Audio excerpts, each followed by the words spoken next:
आसपास के सारे तालाब से अधिकृष्ट कमल पहले ही एकत्रित कर भवन में पहुंचा दिए गए हैं। ठीक कहा तुमने, हमें और आगे जाना होगा। मेरी मानिए तो अभी हमें वापस चलना चाहिए। संध्या होने को है और अंधेरे में इस वन से लौटना उचित नहीं होगा। समय नहीं है मेरे पास। कमल एकत्रित कर आज मुझे उन पर विष्णु नाम लिखना आरंभ करना होगा।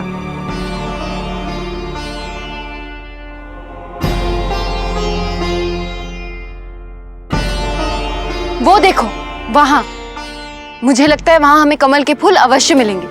चलो। आ, आ, आ,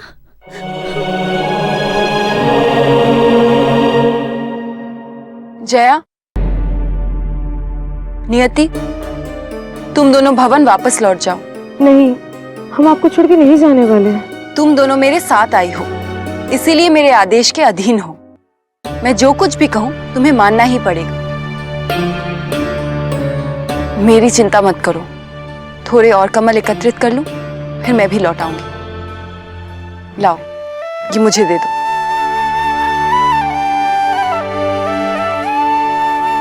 तुम दोनों जाओ।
तुच्छ शिल्पकार का इतना दुस्साहस कि मेरे बुलाने पर भी वो नहीं आया।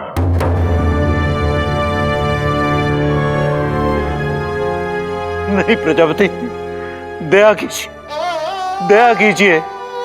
मेरे पुत्र का कोई दोष नहीं, उसे तो इसकी जानकारी भी नहीं। वो तो मूर्ति निर्माण के लिए गंधर्व लोक गया हुआ है। ईश्वर साक्षी है प्रजापति कि हमने सदैव आपके नियम, आपके द्वारा स्थापित जीवन शैली का पालन किया है। आपके आशीर्वाद और प्रोत्साहन से ही हमें सब कुछ प्राप्त हुआ है। आपके साथ छल नहीं प्रजापति, नहीं। छल करना तो दूर, हमने तो कभी सपने में भी इसका विचार नहीं किया। हम में से किसी को भी इसकी जानकारी नहीं थी प्रजापति। मैं इन सब का मुखिया आपको वचन देता हूं प्रजापति कि दोबारा ऐसा नहीं होगा। केवल अंतिम बार क्षमा कर दीजिए, क्षमा कर दीजिए।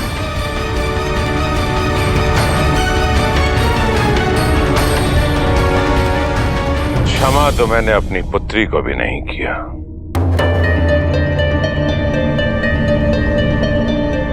जबकि उसका दोष केवल इतना था कि उसने अपने पिता के मान को बचाने के प्रयास में भ्रमित हो गई थी। किंतु शिल्पकार ने मेरी पुत्री को मेरे विरुद्ध भ्रमित करके घोर अपराध किया है, और जिसके लिए उसे कठोर से कठोर दंड पर्याप्त नहीं होगा। इसलिए इस अपराध का बोझ तुम सबको उठाना पड़ेगा। इस दंड में तुम सबको भागीदार बनना पड़ेगा।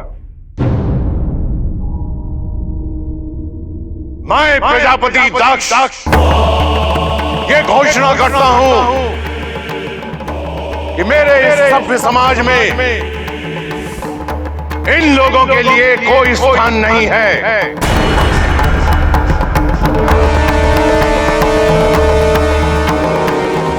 मैं इसी क्षण इस समुदाय के लोगों को अपनी सभ्यता से बहिष्कृत करता हूं। यदि किसी ने भी इनकी सहायता की या इनके प्रति सहानुभूति दिखाई तो वो मेरे दंड का अधिकारी होगा। नहीं, दया प्रजापति, दया। आप मुझे दे दीजिए जो भी दंड देना चाहते हैं, परंतु हमारी स्त्रियां, हमारे शिशु, इनके सर से अपना हाथ मत हटाइए। इन्हें लेकर कहां कहां भटकूंगा मैं, कैसे पोषण करूंगा उनका, कहां सर छुपाऊंगा मैं, कहां।